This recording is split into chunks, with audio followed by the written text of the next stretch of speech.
Assalamualaikum warahmatullahi wabarakatuh. Hai, selamat pagi.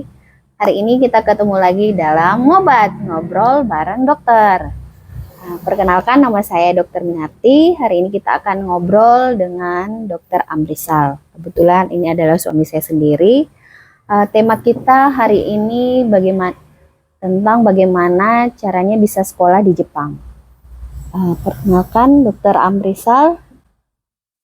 Saya Dr. Amrizal. Saya di tahun 2016 sampai tahun 2020-an, saya alhamdulillah dapat rezeki bisa sekolah di Jepang. Lokasinya itu di Prefektur Shimane. Nama kampusnya Shimane University. Jadi saya mengambil S3 di sana, alhamdulillah. Dan syukurnya lagi tidak pakai biaya sendiri, dapat beasiswa. Beasiswa LPDP berarti. Ya, beasiswa PDP. Bagaimana awal mulanya bisa sekolah di Jepang, Dok? Oh, jadi awal mulanya itu sebenarnya sangat menarik ya. Jadi yang saya tahu orang itu beda-beda caranya kenapa bisa sekolah di luar negeri ya. Dan saya pun lumayan unik. Jadi saya dari kecil itu SMP atau SMA itu saya mau sekali ke Jepang gitu. Saya sempat ikut program Mombuka Gakuso yang setelah tamat SMA kita bisa ambil S1. Saya ikut ujiannya, kan setiap tahun ada tuh. Setiap tahun ada. Saya ikut. Waktu itu di konsulat ujiannya di Makassar. Saya ikut, banyak teman-teman yang ikut, tidak ada yang lulus. Ya. Kemudian yang tahun depannya saya ikut lagi. Padahal waktu itu saya sudah masuk di kedokteran waktu itu ya. Setelah itu sudah tidak lulus, ya saya lupa lagi itu impian saya. Saya lupa impian saya. Tapi saya sering terinspirasi sama beberapa kenalan yang bisa lulus ke Jepang gitu. Ada beberapa dosen, beberapa dokter yang sangat beruntung bisa sekolah di sana. Jadi saya sangat, istilahnya dalam tanda kutip, iri hati. Nah, gimana ya caranya itu sekolah di Jepang ya? Jadi saya tanya-tanya, waktu di Facebook saya kirim messenger, bagaimana caranya sekolah di Jepang. Pokoknya setiap ada orang yang sekolah atau kerja di Jepang dapat beasiswa, itu saya pasti tanya, saya hubungi bagaimana caranya. Saya suka, saya maunya itu. Jadi setelah itu ternyata jawabannya mereka tidak ada yang mendukung begitu. Tidak ada yang mendukung bagaimana sih teknisnya. Seperti tidak ada yang mau membantu secara semangat begitu ya. Jadi akhirnya saya sempat putus asa begitu. Maksudnya sudah, lupakan saja. Setelah itu saya mencoba ikut-ikut daftar beasiswa. Jadi tetap ada minat untuk sekolah di luar negeri, tapi waktu itu saya memutuskan tidak harus Jepang gitu, tidak harus Jepang. Saya coba-coba yang lain. Jadi saya belajar bagaimana caranya, kemudian waktu itu saya ikut sekitar tahun 2014 gitu. Saya ikut beasiswa prestasi ke Amerika. Waktu itu S2 kah? Atau S3? S2 kayaknya. Jadi saya ikut saja, saya lulus berkas, sampai tahap wawancara saya gagal. Gitu. Setelah itu sempat down lagi, kemudian akhirnya semangat lagi. Jadi waktu itu saya pelajari kenapa ya saya bisa tidak lulus gitu. Jadi saya dapat bahwa ternyata yang banyak lulus beasiswa luar negeri itu adalah dosen gitu atau pengajar gitu ya. Ya waktu itu saya belum jadi pengajar atau dosen. Jadi dalam hati saya harus jadi dosen ini. Dan niatnya jadi dosen supaya bisa keluar negeri sebenarnya, bukan untuk benar-benar jadi dosen. Jadi akhirnya cari-cari celah bagaimana caranya jadi dosen. Habis itu akhirnya diterima di UNI ya sebagai dosen di kedokteran. Baru setelah itu saya pakai status dosen saya mencari beasiswa lagi. Jadi waktu itu saya benar-benar termotivasi untuk cari beasiswa. Terus saya bilang, saya akan coba 10 kali cari beasiswa. Saya akan coba 10 kali mendaftar beasiswa. Kalau misalnya saya tidak lulus 10 kali baru saya menyerah cari beasiswa. Jadi akhirnya setelah yang di Amerika ini saya coba lagi. Waktu itu beasiswa LPDP pertama ya. Jadi beasiswa LPDP pertama waktu itu saya gagal gitu. Kemudian tahun depannya terbuka ternyata beasiswa Budi, istilahnya beasiswa untuk dosen Indonesia tahun 2016. Pertama kalinya itu beasiswa khusus untuk dosen. Jadi akhirnya saya coba lagi. Nah, saya kan dosen waktu itu. Jadi akhirnya saya coba. Ternyata alhamdulillah rezeki. Jadi belajar dari pengalaman sebelumnya bagaimana supaya lulus. Akhirnya saya belajar situ. Jadi saya targetnya melakukan 10 kali pendaftaran beasiswa. Ternyata saya cukup 3 kali saja mendaftar beasiswa. Akhirnya saya bisa lulus begitu. Alhamdulillah keterima di Simana University. Itu pun sebenarnya ceritanya juga unik. Jadi awal mulanya itu ada teman yang senior di Fakultas Kedokteran yang sudah sekolah di Simane ya. Jadi entah kenapa dia menghubungi saya lewat Messenger. Terus dia bilang, mau tidak sekolah di sini? Dia bilang begitu. Kamu itu S2-nya apa? Waktu itu dia bilang. Saya bilang mikrobiologi. Oh, kamu enggak sekolah di sini di Simane? Kebetulan saya kenal ada profesor yang lagi cari mahasiswa gitu. Jadi akhirnya saya bilang iya boleh. Bagaimana caranya? Nah, akhirnya dia kasih tips. Tolong hubungi profesor ini. Bikin email yang bagus. Kalau misalnya kamu sudah bikin emailnya, kasih lihat dulu dia, senior itu. Nanti saya koreksi. Habis itu baru kamu kirimkan ke profesor itu. Jadi alhamdulillah setelah dapat triknya itu, dapat emailnya, saya kirim email yang sudah dikoreksi. Alhamdulillah di hari itu juga dibalas sama prof. Dan akhirnya rezeki. Bisa dapat profesor yang bisa membantu saya bisa sekolah di sana gitu. Tentunya beasiswanya dari Indonesia, tapi kalau kuliah di Jepang itu profesor sangat dibutuhkan. Walaupun kita punya beasiswa, kita tidak bisa sekolah di Jepang kalau tidak ada profesor.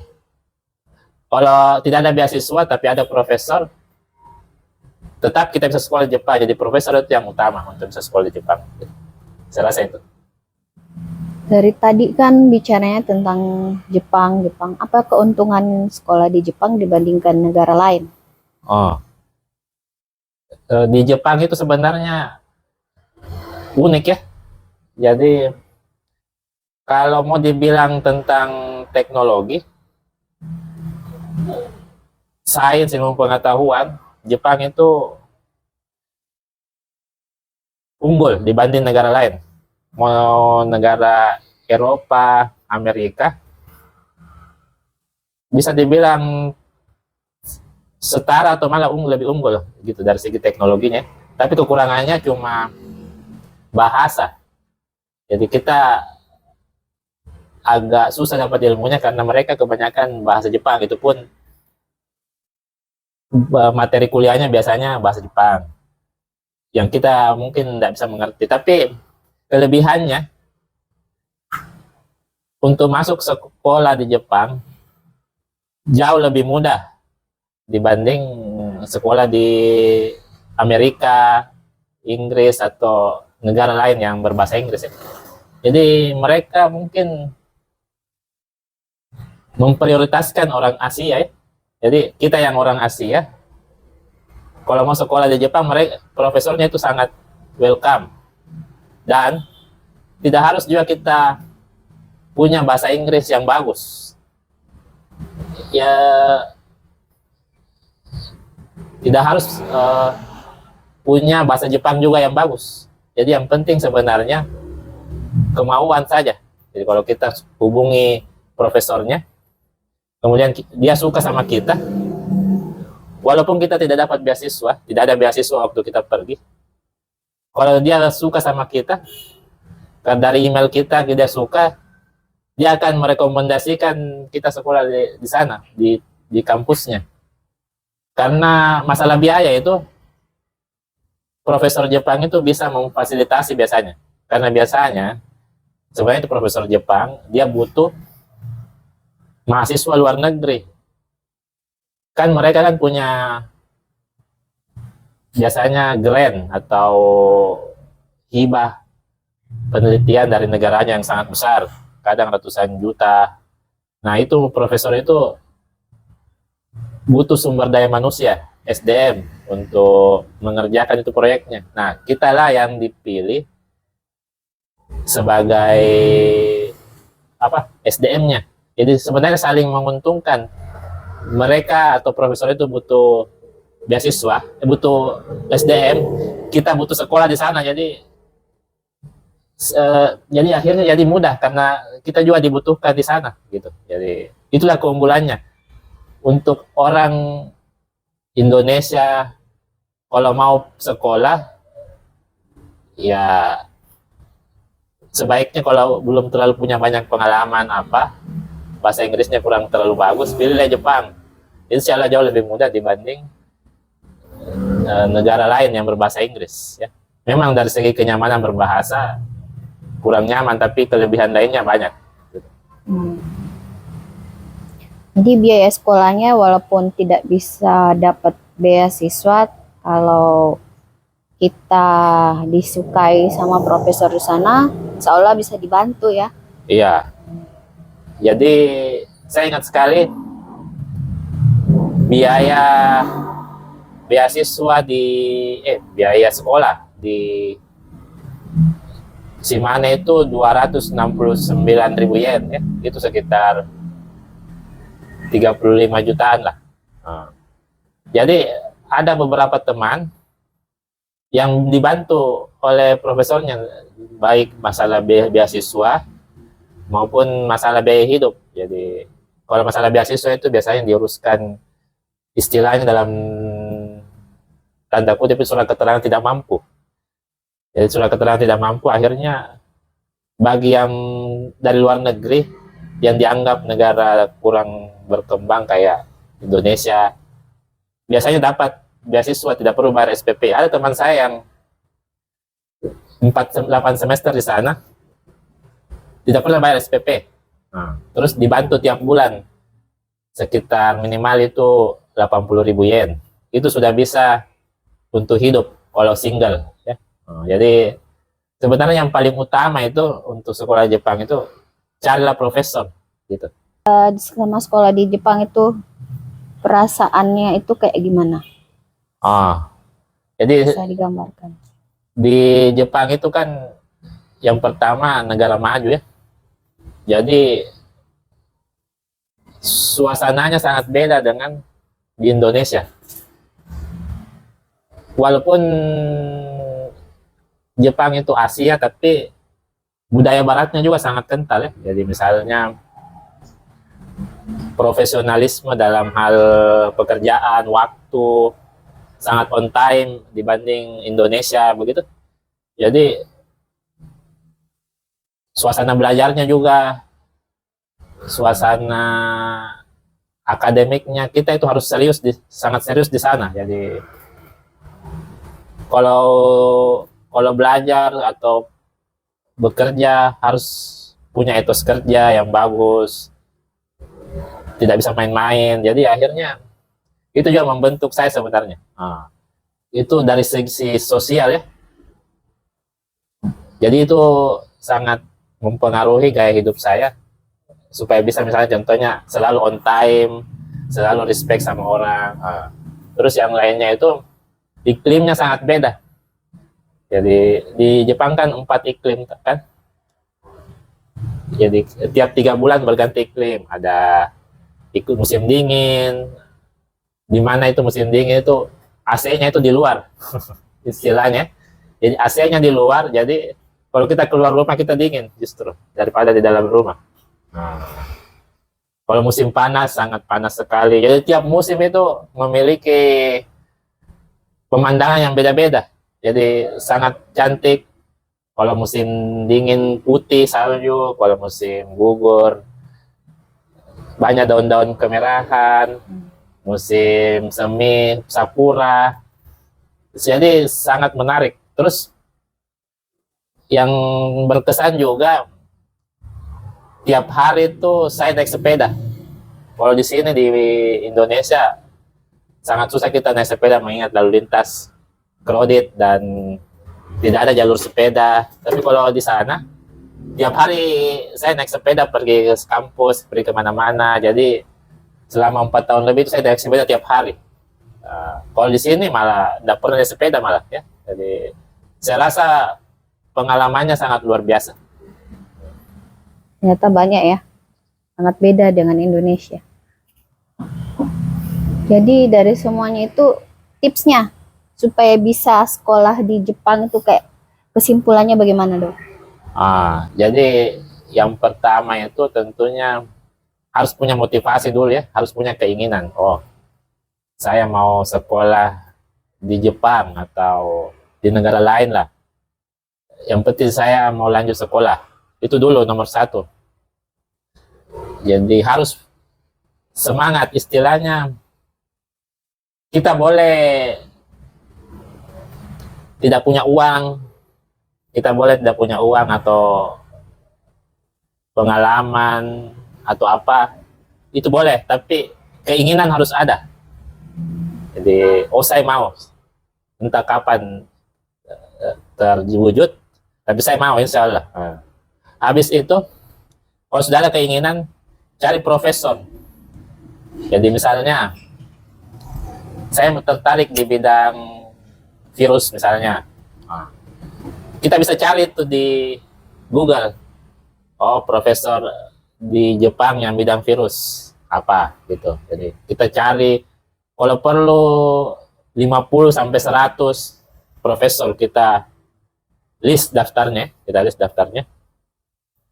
Kemudian kita bikin surat permohonan bagaimana supaya kita bisa belajar sama mereka. Jadi kita bisa cari lah bentuk-bentuknya di Google itu bagaimana bentuk formatnya.